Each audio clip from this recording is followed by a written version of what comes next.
Hello and welcome to the reveal stream for Warmind, the second expansion to Destiny 2. I'm Deej and I'll be your host, and I will be joined in the hot seats today by many waves of developers to talk about different aspects of this new piece of content that comes out May 8th. That will be a fitting theme for this stream, but we'll tell you why in a few moments. First, I'd like to introduce you to some of the creative leadership that has driven this project together. We have Evan Nikolic from Bungie. Hey. And we have Brent Gibson from Vicarious Visions. Hello. So this is an interesting milestone because we've talked about our partnership with Vicarious Visions before. Yeah. We've introduced our community to some members of your team when we were bringing the PC build out into the wild for the first time. But this is the first time that we have ever sat in these chairs together as partners to talk about how we can create a new adventure from scratch together. So talk to me a little bit about what you do in your respective studios, and then we'll explore the way we've been working together. So what would you say you do here? So I'm the design director on the Bungie side for Warmind, and I've described my role primarily as like getting the two studios to work together, coordinate to build this product, and then making sure that we're staying in lockstep as we build the next Destiny experience. Mm-hmm. Common creative vision. Yep. Two studios. So when you take that common creative vision into Vicarious Visions, what role did you play? Yeah, I'm the creative director for the studio, and my job is really to work with the entire team to make sure that their creative ideas are making their way into the game and that they make sense as a complete package. Yeah. Many developers, lots of people, many disciplines. Yep. Yeah, we're always reminding people that Destiny is a game that takes a lot of people to make. There's no one thing that we accomplish with any one person. No, there's a lot of people that worked on this one, and I imagine they're all watching because they're excited to see their hard work being seen by eager players for the first time. Yep. So what's it like when you're working together, two studios coming together and coming up with an idea? Like, whose idea was it for us to go to these new places and to fight these enemies and to discover new heroes? How does that work? Well, we talk about this a lot, and I think the thing that I like about our partnership so much is that you really don't know where the ideas begin and end. Like, everybody's been working really hard to make sure that this is like a truly collaborative effort, and that we're all taking the best ideas, regardless of where they come from, to make the best game we can. Yeah, I mean, and that's what's been great about working with VV is that we just started with a single goal of like we need to make an expansion to Destiny, and working with VV, bringing in their passion for Destiny, but then also bringing the new perspectives and then a different way of like approaching how we build the game and the new experiences we're creating for this release. Yeah, there's a lot of things that you're going to see in this build that are like VV special sauce. There's some strengths that we had that we felt that would be a huge addition to Destiny as a brand, and so when you get through Warmind, you're actually going to see some of that stuff in the game. Yep. So we have the potential to surprise some players with some new things, but that's the goal. It's still the world of Destiny. Absolutely, still Destiny. Absolutely. Yeah. VV's brought their bend to it, but it's still Destiny. I'm definitely proud of what we built here today. What's it been like for you guys to come into this development process and to learn new tools and to join us in this crazy chaotic web that we weave? Yeah, I mean, the first thing is like it's been 2 years of building this relationship, and I described Evan as kind of our Sherpa up the mountain of like learning how to make Destiny, and we really had to come at it like super hungry to learn. And these guys have been amazing mentors. This is a big, complex game. There's a lot going on to it, and we have to, there was a lot of work that went into that 2 years to learn that.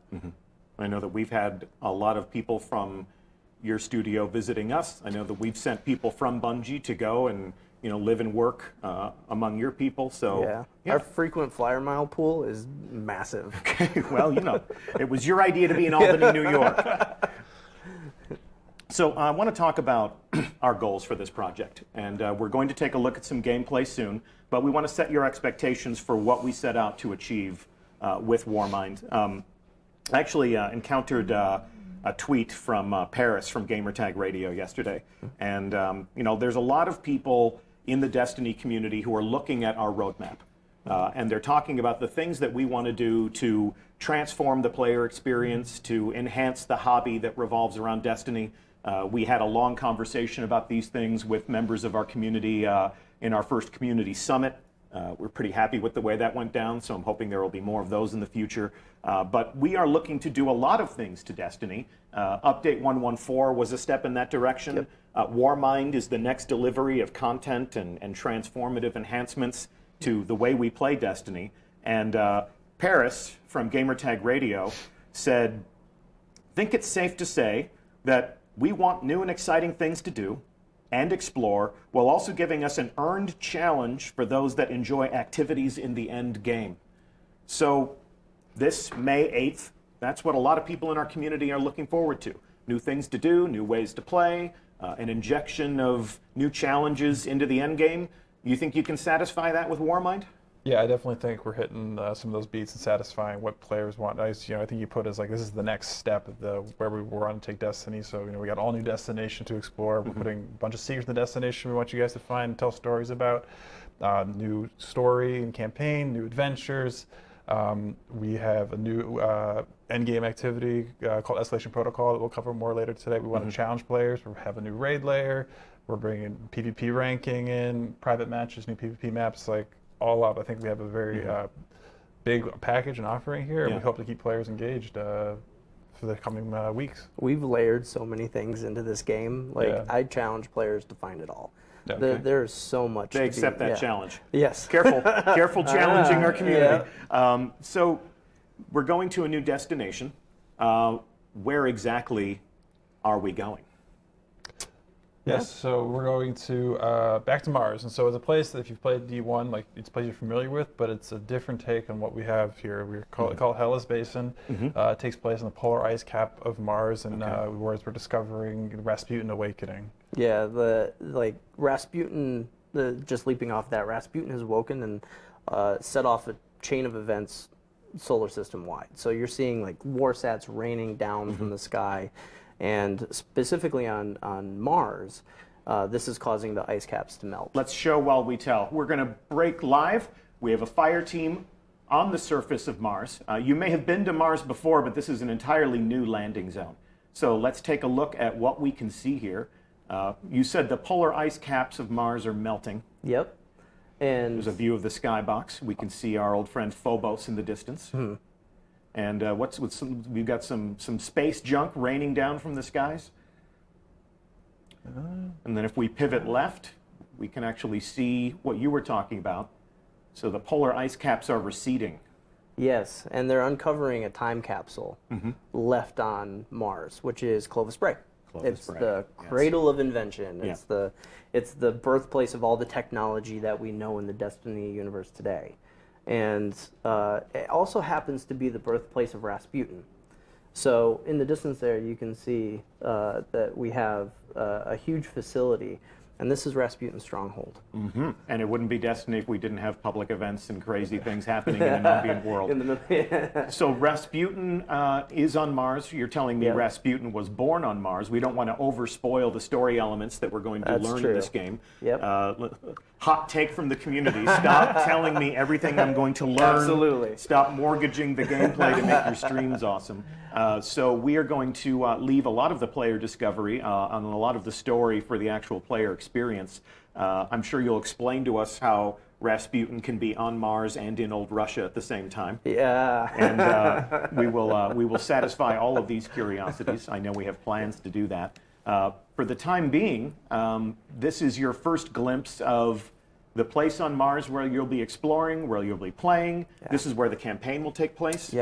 But then even after the campaign is over, you have reasons for us to come back to this place. Oh, absolutely. Yeah, we have one, thawing right next to Rasputin, we have the hive. So we have a whole new frozen hive that's on destination that's there to challenge the players. Yep, and then like part of that hive, the awakening, is like we have the escalation protocol event. That's a ritualized public event that we encourage you to play over and over again with escalating waves of difficult combatants to fight. And on top of that, we have plenty of secrets and lore squirreled away and hidden in parts of the destination. And like we're really looking forward to players like unearthing that and uncovering that and learning more about like the Bray facility and the Bray family. It's been an interesting construct of science fiction where you have the company Yeah. You have the corporation, and you have the evidence of commerce, whether it's Wayland-Yutani or whether it's the Tyrell Corporation. So right. Clovis Bray is our own storytelling fictional corporation, and we're going to learn a little bit more about Clovis Bray, including some of the people that were involved in the operation of Clovis Bray. Is that right? Absolutely, yes. We're actually introducing Anna Bray. Anna Bray. Anna Bray. Okay. Yeah. And Anna Bray is a new hero that we will encounter during our adventures. Anna Bray she serves an important role in the storytelling as well as the player experience. Yeah, she's the cornerstone of a lot of the things that we're doing in Warmind. Okay. And so she'll be your friend along the adventure. She's going to be your vendor. And she's going to be, like I said, that cornerstone on unraveling the relationship between Rasputin and Clovis Bray and herself. Well, we're going to actually show the prologue for Warmind, and this is going to be an introduction to Anna Bray.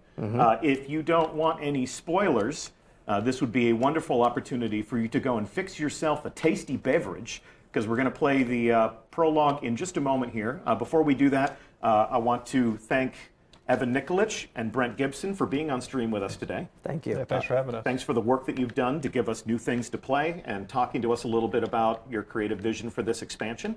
Warmind comes out on May 8th, and we hope you'll be right there with us to help bump into us in the wild, play some Escalation Protocol, and shoot some Frozen Hive in the face as they come out from underneath these receding ice caps, yeah? Yeah, absolutely. Yeah, I've been waiting almost 2 years now. We're really looking forward to May 8th. Cool. All right. Well, anything else you want to say to the Guardians who are watching? Good luck playing. Yeah. I'm looking forward to hearing the stories you guys come up with. All right. Well, with that, thank you so much for being on stream. We're going to put our next round of developers in the seats, but for the time being, this is Anna Bray.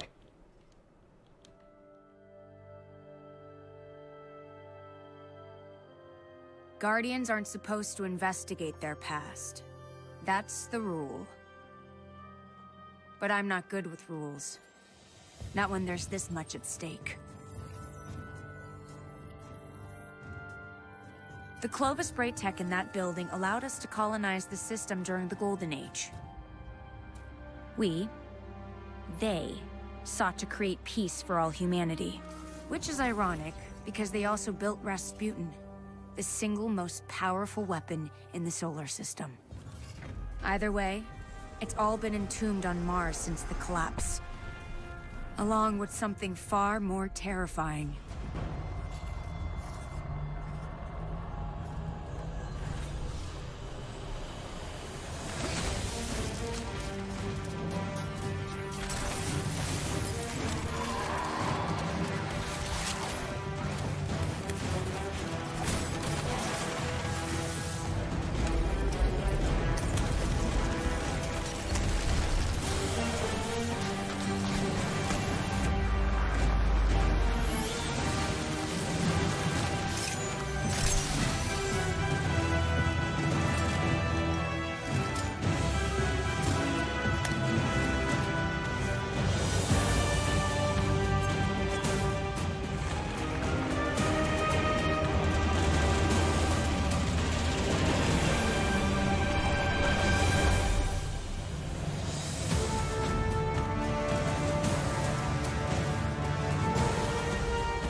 So that was Anna Bray. And these are the next two developers, the next wave of creators that are going to introduce us to the things that you made. We have Jacob Benton. How's it going, Deej? It's good. Good to have you here. And we have Ben Womack. Good morning, Deej. Good morning. Gentlemen, we're going to take a look at Escalation Protocol, which has been described as a cyclical, ritualized endgame activity that you have put into Warmind. Yep. Before we jump into that, give me an idea as to what you do at Bungie. Yeah, I'm a designer, so I work on encounters and activities and things like Escalation Protocol. Okay. So I was the lead designer for this team that made Escalation Protocol, so I was there to help the team succeed and get all their talents up forward in the game, people can see it. So we're going to take a look at, we have a fire team all assembled to play Escalation Protocol. Before we do that, here they are in Destination, talk to me about your goals for this activity. What did you set out to create here? So the #1 goal was trying to make a challenging in-game experience that people really wanted to come back to and aspire to finish. We know that the community and our friends and internally we've been wanting bigger challenges in the game. Yeah, like something we can go home and play at night and like really feel challenged by. Yeah, you've heard the community feedback that maybe Destiny 2 isn't hard enough. Yes, we've heard that. We heard This is your answer to that feedback. Yep. Yeah, this is one of our answers. Okay, just one of our answers to the feedback that Destiny could be a little bit more challenging. All right, anything else that you want to say about it before we take a look at it in action? Yeah, there's a couple cool features about it. It's has a lot of the characteristics of public events that you already see in public zones in Destiny, and that if it's running, anyone else can run up to it and engage with it and play. Like we're really trying to get people to, join up even if they're not on the same fire team to overcome the same challenges. One big difference though is you can start it at any time as a player. Like you can walk up and start it. It's not like regular public events where they're on a schedule. Like you could be running this pretty much 24/7 if you wanted to. Okay, challenge accepted. Good. So in that case, should we take a look at exactly how a player would activate Escalation Protocol? Let's do it. Yeah. All right. So we have a bunch of people assembled in this public space, which means that they can play together, but other people can come up and play with them. And with the interaction, what do we see rising up out of the ground here? So this is some technology that Rasputin has embedded in Mars around his area in the public zones. And whenever it activates, it draws waves of hive into the location. And Rasputin's doing this because he wants you to take all of them out before the device deactivates and the hive manage to escape. So he's trying to corral them in for you. And every single time one of those rises up, as you play the event more and more, it'll bring a stronger wave of hive with a stronger boss you have to fight. Yeah, like it starts out, moderately easy and then ramps up to get pretty difficult by the end of it. Yeah. So let's talk about the structure of the event. Yeah, they just activated the event, and it plays out in waves. That's right. Yep. How many waves? So there's 7 total waves that you go through until you reach the end of the event. And the 7th one, it's no longer the just crashing like horde of hive. It is actually a unique boss fight that has a unique mechanic. And we're actually even one-upping that one more level because we have 5 unique bosses that are going to rotate every week. Okay. So each wave has its own boss. Right. And then the final wave has a final boss. And week over week, you have 5 of them, and we will face a different final boss week over week. Correct. And then once you've played for 5 weeks, you will have encountered all of them, and then it'll restart at the first one you can again. face them again. And some of the bosses drop things that other bosses don't. So unique rewards to Exactly. specific bosses? Yep. Exactly. Unique rewards to this activity, too. Okay. Yeah, there are things that drop from this activity that you can't get anywhere else in the game. So we are seeing people who are fighting with some weapons that we've never seen before, and we've seen the Graviton Lance before, but some of the other Guardians in this yes, fire there it team are using weapons that are specific to this activity. Talk to me about why I would want to play Escalation Protocol if I am a lover of new armor and new loot and different ways to fight. So the weapons are pretty insane. So you see right now they're using the shotgun, Ikelos shotgun. They have unique perks on them. So when he takes a melee on the enemy, and then he gets a damage bonus on his shotgun for a few seconds. It feels a lot to me like Fourth Horseman in some ways, which was one of my favorite weapons from D1. But it's kind of cooler because you melee to trigger it and then just unload on the guy. Yeah, and so that's only the first weapon. We actually have 2 other legendary weapons that are unique. We have a sniper rifle, which has a perk called box breathing, where if you aim down sights long enough before firing a shot, it'll then get a big damage boost to your critical hits. Okay. It's such a big damage boost, you're like, whoa, like, I can't believe I did that much damage with 1 bullet. And then it has triple tap on the gun besides that, so you can get some really good, like, high damage moments if you can make all those shots. That's one of the things that we've needed to add to Destiny 2 is specific activities that give us specific rewards, that have specific perks that help us excel in those activities. Yeah, that's another part of community feedback that we've been hearing loud and clear. We really want to deliver it with Escalation Protocol. And the armor set is super cool looking as well. It's very like Rasputin sort of themed. And when you have the full set in completion, it just looks pretty rad. And you're only going to get that armor from this activity. Correct. That's right. So talk to me about how the character progression is structured. If I'm playing Escalation Protocol, what can I expect to earn week over week? What can I expect to earn every single time I complete all 7 waves of the activity? So we have a few different reward systems that working at the same time inside of the activity. One of the I think the most desirable one. Don't wave at the boss. That's a high value target that's messing with them right now. Okay. In the public space, like stuff collides like a really, really fun ways. But so we have several different systems. When you finish the wave 3 and 5, a chest will spawn that has more kind of normal public event type rewards in it, as well as chances of vanity items that you only get from this from Escalation Protocol. Yeah. The most desirable stuff comes from beating that boss at the end. Okay. We have 2 different systems. We have those guns we mentioned. I'm going to interrupt you. What do we got here? Oh my gosh. Okay, well this is the Hive Sword. You may remember it from the first Destiny. Go get another one. Go get another one.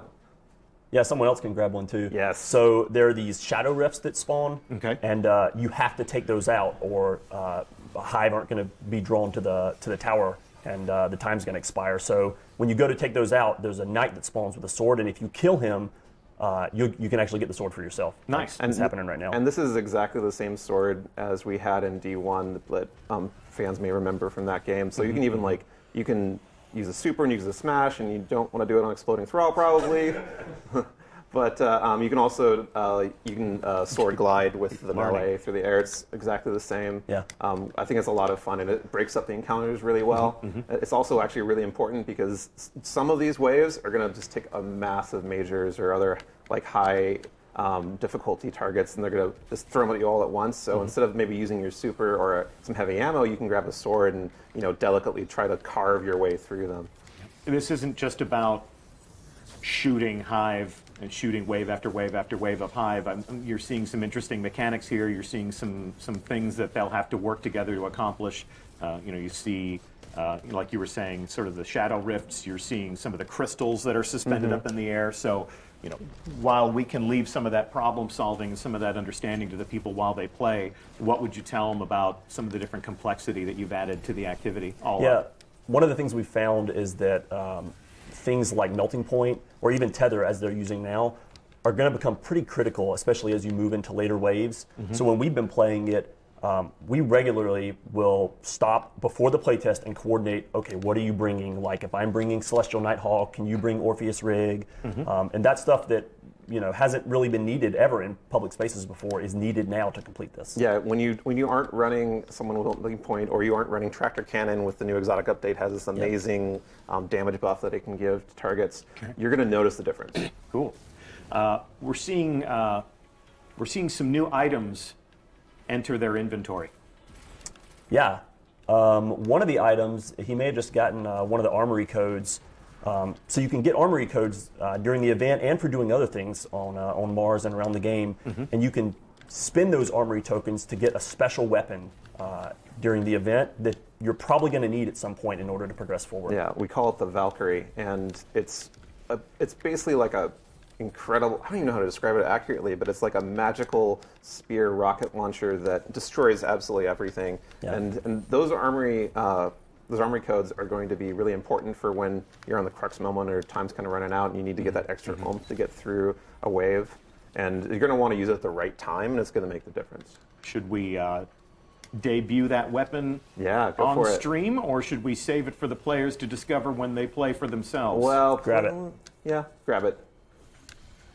It's almost too good not to use. Here we go, and we're up. This is the Valkyrie. You can see the Rasputin-style tech on board. It's a melee weapon. It's a ranged weapon. And it only lasts a short amount of time.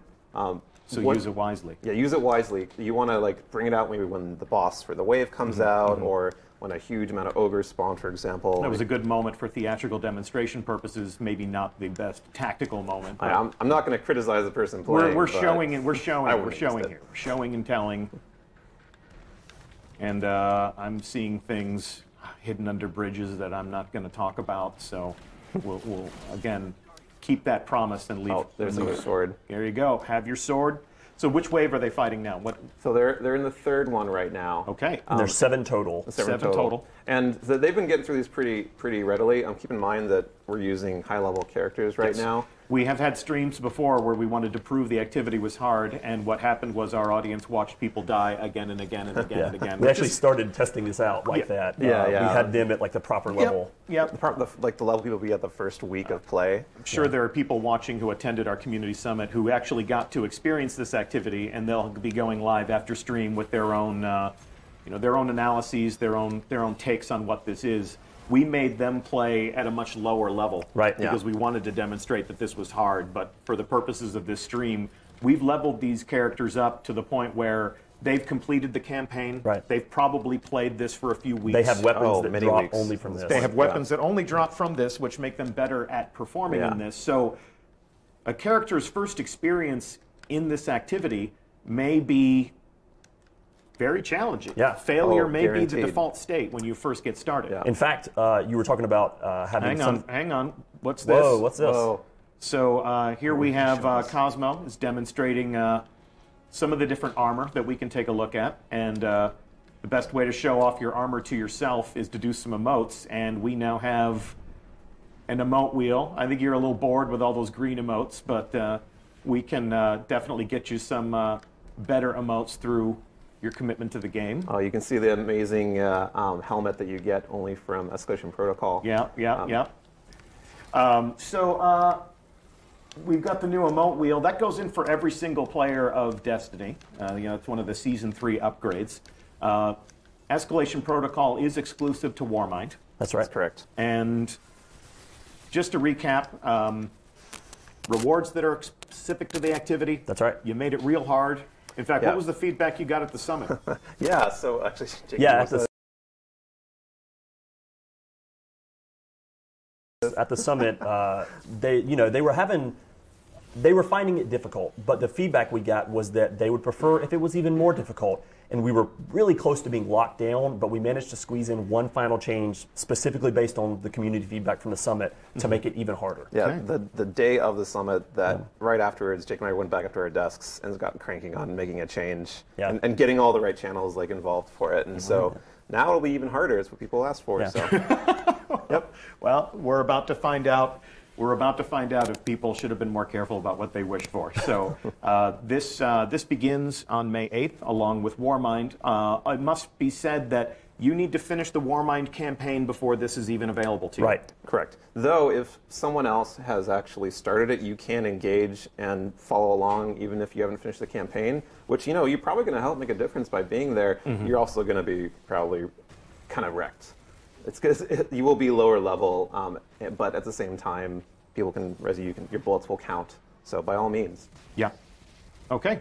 Well, this is all waiting out there in the wild, and people can dive in after they finish the campaign or during in progress if they want to get punished. We call it Escalation Protocol. We will actually leave this activity now and leave the rest for discovery by our players. So this fire team can go back to orbit for the next act of our reveal. Gentlemen, thank you so much for the hard work that you put into this, including rapid responses to community feedback in what was literally the 11th hour. Glad to see you collaborating with some people in our community to make sure that you dial it up to 11 at their request. Yeah. Oh, yeah. We did it. It's fun for us, too. Awesome. Anything else you'd like to say to the Guardians in our audience before we move along to take a look at the Crucible? Looking forward to playing it with everyone. Yeah, looking forward to seeing you out in the world and doing Escalation Protocol. Okay. Well, gentlemen, thank you so much for being on stream today, and we will talk to you again about this once we get some player stories coming at us from out in the wild. Thanks, Deej. Can't wait. Up next, we're going to take a look at some updates for Season 3 that are about to hit Destiny. And to accomplish this, let's introduce you to two combatants in our fire team that will be sparring in this live fire exercise. You should know Cosmo by now, your friendly community manager. What's up? As well as Kevin Yanis, who is a designer on the Crucible team, who you may remember from our most recent Bungie bounty. Gentlemen, good morning. Good morning. Good morning. So you have the comm. Talk to us about what you'd like to reveal today, and then we'll get to playing some games. So today, the Crucible team is going to talk to you about 2 important features coming in Season 3. Both of these are available to all players of Destiny, regardless of Warmind ownership, and those are Crucible Ranks and Private Match. I'm going to open up with Crucible Ranks here. So starting in Season 3, all players are going to be invited to the world of Crucible Ranks, and you're going to have a choice of 2 ranks, which really dictate like how you're going to play and how what type of investment you're going to make into the game. So there is the Valor rank, which is a progression rank that goes up when you win, up when you complete matches, and winning helps you move up faster, but there are absolutely no loss penalties. This is more a reflection of your time commitment. This is something you can go in, kick back, relax, and make progress towards something. So everybody can get in and rank up a little bit and kind of progress through. Absolutely. And you're going to find this rank actually featured on a quick play and all of our rotating playlists. And then we have the Glory rank here, which is which is attached strictly only to the competitive playlist. And this is a rank that goes up when you win and down when you lose. It's all about performance. It's all about the W's. So if you can win, if you can close out those matches, we're going to reward you for it. And what do we stand to gain? What if you lose? You go down. You go down. You really want to stay in the game as well, because if you leave early, you're going to get hit with the loss. Each rank features a form of streaking. So Valor, as you can win consecutively, you'll earn more points up to a cap, and that'll reset back down. Streak bonus. Correct. There's streak bonuses. Glory features the same type of streak bonus, but it also features a loss streak, which means if you're losing a lot, it's going to hurt more. And that also caps out as well. Okay. And that's there, to add a little bit more of the risk of playing a competitive match, but I believe players who wanted this type of system wanted that type of risk. And speaking of rewards, am I getting anything other than this? You're absolutely getting stuff. So starting in season 3, we're actually changing up the way Crucible rewards work entirely. When you go to Shaxx, as you will be required to when you first log in on Season 3, you'll be presented not only with a welcome package that contains 2 amazing emblems, but you'll also be presented with the entire slew of rewards and exactly how to get them. Oh, cool. Some of them are attached to reaching ranks. Some of them require reaching a rank and then completing a challenge. Something like pulse rifle kills or hand cannon headshots, sniper headshots, redeeming engrams, or resetting your Valor rank. So if players were to max out their Valor rank, they can decide, if they want to reset it, begin that journey anew.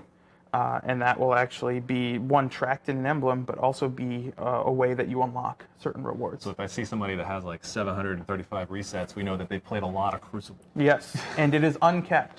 So you play as much as you want, play as much Valor as you want, earn as much Valor as you want, and we will showcase that. So these are the 2 emblems you get for completing that intro quest, and as you see here, the Valor Season 3 emblem tracks the number of Valor ranks you've completed. So I like emblems, but is there any sort of rewards that I can actually use? Yes. I'll get to that in just a second. Okay.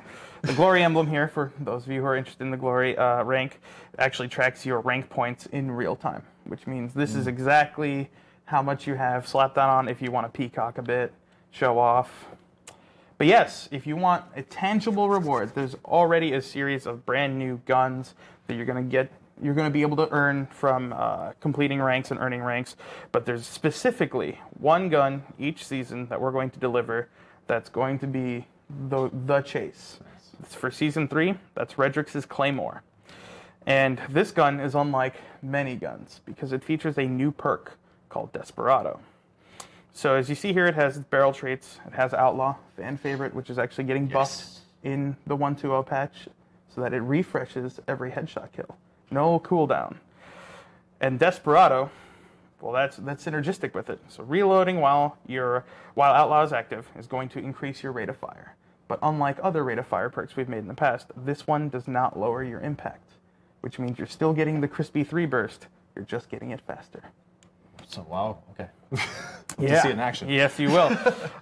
This gun is attached to the Fabled rank in Glory. So for those of you who want to earn this, you have to set your sights on Fabled, make your way there. So we're not just giving that to everybody. Absolutely not. This is going to be, I predict, one of the harder rewards to earn. If you see somebody with this, you know they're good, and you know they've earned it.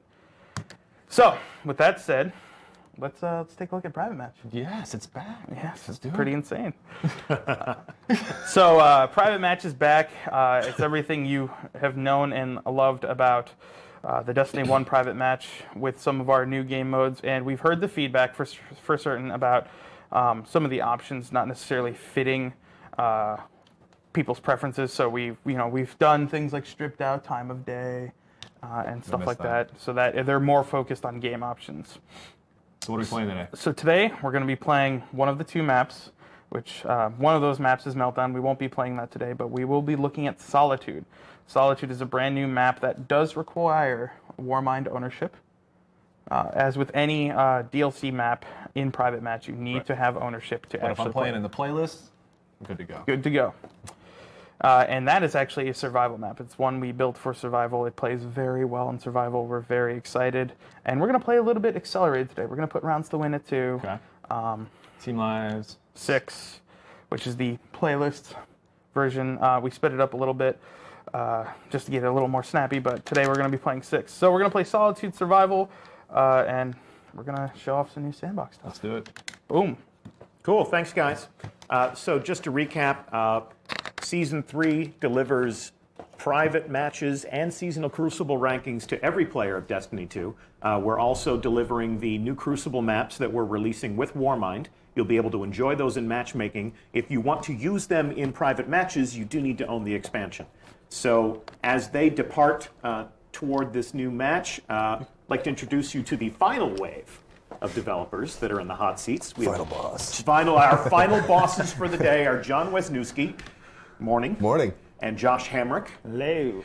You probably have seen these two gentlemen talking about their work on many occasions past, whether it's a bounty or a video or a stream like this. So we are going to be talking about the sandbox tuning for Season 3.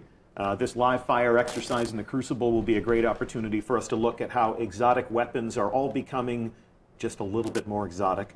Talk to us a little bit about what your goals have been in reaching into the sandbox and making some of the most coveted weapons a little bit more dangerous. The big goals that we were trying to hit with the exotic weapon pass that is going to be going live in May is that we wanted to increase the feeling of exoticness or power or sort of a specific gameplay experience that was happening with each exotic weapon. Basically, with the focus of just making everything stronger, faster, better, just pushing everything a little bit harder. And we wanted to do that in a way that was leaning into the exotic fantasy or the gameplay that we'd already established with the weapons on release. Okay. So we weren't trying to make any like drastic changes to how these things play. If you already know how they play, if you already like them, or if there's one that like you feel like it could be better, but it just needs a little something, that gameplay is still going to be pretty familiar to you. It's just going to be a lot more effective, hopefully in every activity that you like playing. Okay. Well, like Fighting Lion that you see here is now a beast. John can tell you everything it does, but it is one of my personal favorites. I've been running it like crazy in playtest. Yeah, the thing we did to Fighting Lion to make it a little bit better is we gave it more ammo, and we basically did a small adjustment to how damage works on it. So we added more damage to the detonation and took a little bit off the impact. So it places a little less pressure on trying to get that grenade to hit and makes the detonation a little bit more friendly. Lets you reach out and touch people. Yeah. It just makes it a little bit more reliable. Oh my God, it's fun.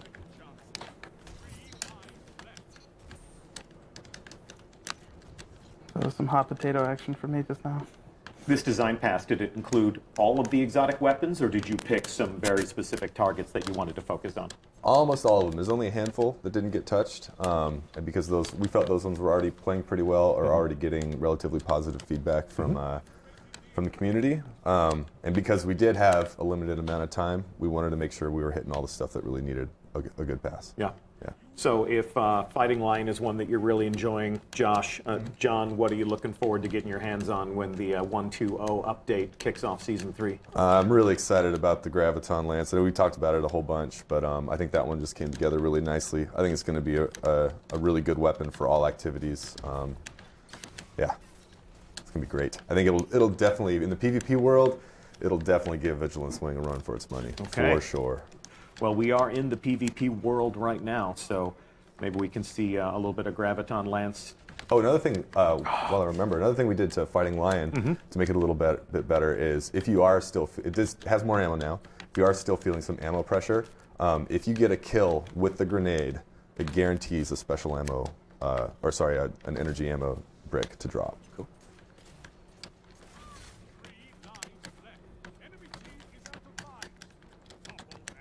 Do we have any good snipers we could watch? Oh, damn! You're welcome to go take a seat, Captain. All right, fine. Oh, well, that wasn't it.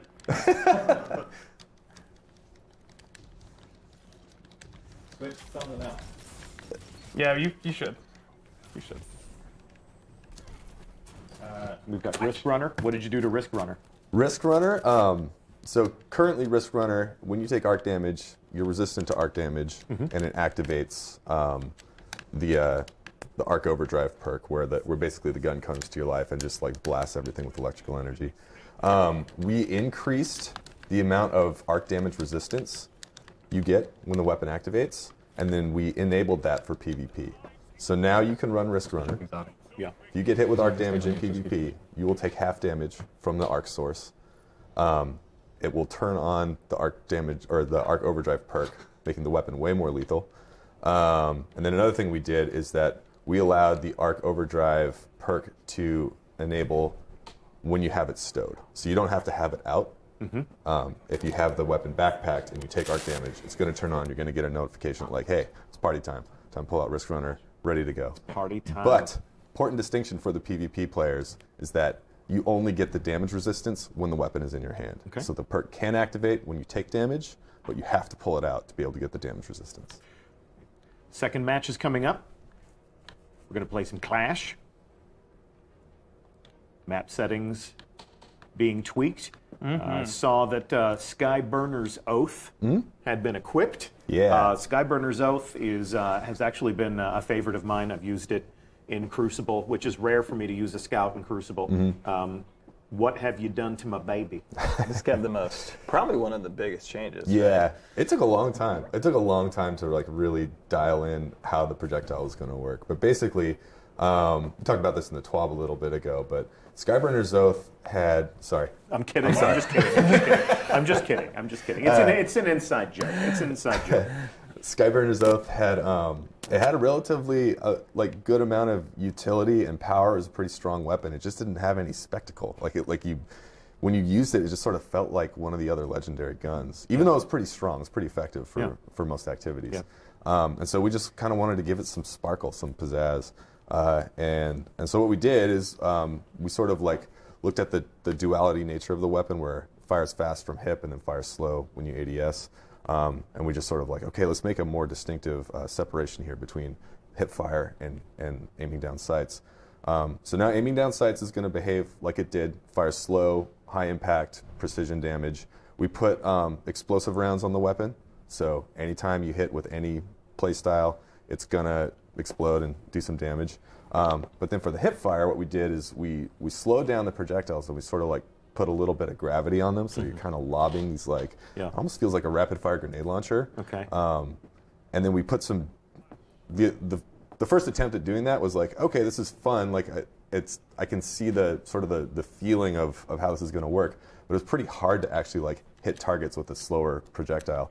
So we're like, screw it, man. We're trying to make exotics strong and awesome. Let's put some tracking on this thing, so you kind of don't have to aim all that much. Target-seeking rounds. Yep. All right. The first version of that was strong. It was insane. Show me those It was target-seeking really rounds. strong. That's nasty. It would track you down. Yeah. Oh, look at that. Look at that. That is awesome. That's going to be fun, man. That is going to be fun. Yeah, definitely great to like how Kevin's using it here. It's a really fun weapon to use as a warlock. It's sort of you're like strafing through the air and just sort of raining fire, almost like you're some kind of sky burner. Oh God! Look at that. Have Wow. fun with your puns. Have fun with your groan-worthy puns. Oh, You got caught What up. was that? that was Hardlight. And what have you done to Hardlight? Hardlight, we basically gave it the same functionality that Borealis has now, where you can hold down the reload button to change damage types on the fly. Okay. And then we did something that I'm really excited about. So one of the one of the things that people know and love about Hardlight, of course, as you can see there, is that it bounces willy-nilly all over the place. Indeed. The utility of that is not super strong. There's a lot of spectacle there. It feels like a laser light show, but trying to actually pull something off with that has been difficult. So what we did is, with Hardlight now, every time a bullet ricochets, it gets double damage. So if you're bouncing stuff around the corner, you're going to be doing twice as much damage. A little bit harder to hit, but when you do get the hits, it's going to pay off. Blind firing, high risk reward. And I am really excited to see what kind of montage material we can get from people doing trick shots, bounce shots, like shooting at the ground in front of somebody to have it bounce up and hit them and then melt them instantly. Right. Well, as much as I'm loving the Skyburner's Oath exhibition here, I'm wondering if we can get, as much as you've talked about Graviton Lance, I'm wondering if we can get a Graviton Lance equipped on that character. Thank you so much. This is going to be disgusting. Okay. Kevin's going to destroy these guys. Why will this be disgusting? It's just good. Like we use the power of math to make sure the time to kill on Graviton is pretty competitive. So, yeah, time to kill has been a frequent topic of conversation in our community. How does Graviton Lance specifically answer that question? You said the power of math. You're just making this weapon more lethal, more powerful. Well, look at that. So basically, so one of the things we did to Graviton is we made it a 2-round burst instead of a 3-round burst. So the first bullet's a little bit weaker. The second bullet is much stronger with a little bit harder kick. But that's one bullet less that you have to fire, so it's already got a competitive advantage against other pulse rifles. And as we were making these changes for May, changes were also happening in tandem for the Go Fast update, which we released a little bit ago. And as most people know, pulse rifles got a significant buff. And when those changes sort of like rolled our way together, and we play tested, we were like, holy crap, this thing's amazing. And then it was sort of one of those moments where like, do we change it? Do we keep it? What do we do? We're like, screw it. Plays great. People love it. We're just going to keep it. So yeah, pulse rifle buff made this thing pretty awesome. And yeah, we're just gonna let it roll, see how it goes. For the first 3 years of Destiny, we presided over a lot of conversations about certain weapons being OP. Certain weapons had reigns of terror throughout the course of different sandbox updates. With Destiny 2, a lot of the feedback has been nothing's OP. Yeah. And they wanted some of those rough edges to come back. Looks like you're doing that. Yep, absolutely. Speaking of rate of fire changes and things like that, Crimson? Crimson, yeah. Crimson's getting better. Crimson is not necessarily going to have a flashy update like Skyburner. If you know how to use Crimson, it's going to be play the same. It's going to be very consistent. Oh no. What we did to make Crimson a more competitive option for PvP. Oh, and just for the whole game, the first thing we did was watch the taunts. One of the biggest pieces of feedback about Crimson was that I run out of ammo too fast. So we addressed that. We gave it a whole bunch more ammo. And there it is now. For the competitive world, we basically looked at Crimson as we want to try and match the time to kill of an aggressive family hand cannon, which is 3 shots at the head. It was interesting trying to solve that because Crimson is a 3-round burst, and it also, the burst fires a little bit slower than a pulse rifle because we wanted to make it still feel like a hand cannon. We actually tried it early on in Curse of Osiris. We tried firing Crimson as a 3-round burst like the sidearm, and it just made it feel really light, sort of like, it felt like you were using a sidearm with funny art. Yeah, it did not feel like a hand. So we actually we increased the damage on the bullets and then slowed down the burst, so it really felt a little bit chunky. But anyways, trying to match the exact time to kill to an aggressive hand cannon meant doing some specific tuning to precision damage and basically the rate of fire. So we slowed down, or sorry, we sped up the. Everyone saw that coming. We sped up the time between bursts to be able to match the cadence of an aggressive hand cannon, and then to be able to match the exact time in shots to kill, we had to make it so that the first bullet of the final burst is the killing blow of Crimson. So because it fires 2 free bullets, 3 rounds per burst, you actually have a lot of room for error there. So you can afford to get in some body shots or miss a couple rounds. and you'll still be competitive with aggressive hand cannons. Yeah. Cool.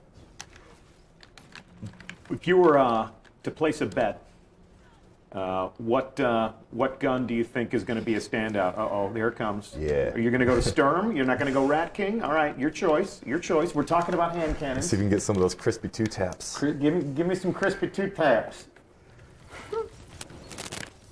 Not bad. There Not we go. bad at all. He's got it primed. He's now got a primed overcharge bullet, which means he can get a 2-shot kill if he doesn't miss.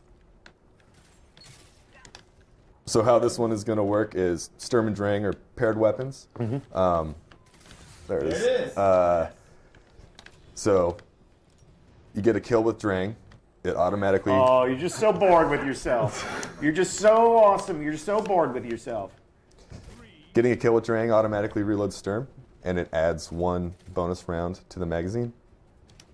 A new functionality with Sturm is that any overloaded round, so Sturm has a default magazine of 12, it goes up to 20. Mm-hmm.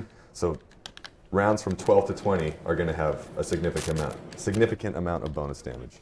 But you only need 1. But you only need 1 overcharged round plus 1 normal round shots to the head to get a kill in Crucible. And then in the PvE world, you can get kills with Drang all day, overload Sturm up to 20 rounds, and be sitting pretty. All right. Well, those are the 2 Crucible matches that we were going to play today. Some good pearls there about the exotic weapon tuning. We don't need to reveal every single detail on stream. No. Might as well, we do love watching our exotic weapon reviews from our community, and that will be a good opportunity for us to understand if we've gotten closer to the sweet spot. We'd love to hear your opinions about these exotic weapons. You'll have an opportunity to get your hands on them on May 8th when Season 3 begins with the launch of Warmind, the second expansion to Destiny 2. Any parting comments about your work and what you hope you'll see in Season 3, gentlemen? I'm genuinely excited. It was joy working on this, like just making everything a little bit cooler and a little bit better. I can't wait for people to get their hands on it, and if it's not good enough, let us know. Do another pass. Hopefully it is. Looking forward to the videos that come out. We also finished fixing the sniper scope bug, and so snipers out there, like, your time has arrived. Super excited about the montages and stuff that will show up. Cool. Yeah, and all this. So, yeah. All right. Well, this begins a larger conversation about Warmind and Season 3. That conversation will continue. We'll continue to give you a glimpse at how some of the different exotic weapons are changing. We'll give some different developer insights for some of the activities that we've revealed today. And we've still got a couple of weeks to set expectations about all of this. So we thank you for tuning in. We thank you for watching. We're looking forward to seeing you play Warmind. We're looking forward to bumping into you out in the wild as we play some Escalation Protocol. And of course, there's an entire new campaign, an entire new story to tell, and I hope we haven't spoiled too much of that for you. I'm Deej from Bungie. It's been my pleasure to host today, and we'll begin this conversation again soon.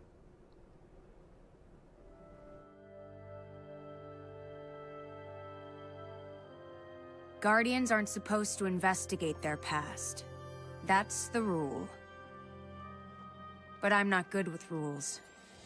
Not when there's this much at stake. The Clovis Bray tech in that building allowed us to colonize the system during the Golden Age. They sought to create peace for all humanity. Which is ironic, because they also built Rasputin, the single most powerful weapon in the solar system. Either way, it's all been entombed on Mars since the collapse. Along with something far more terrifying.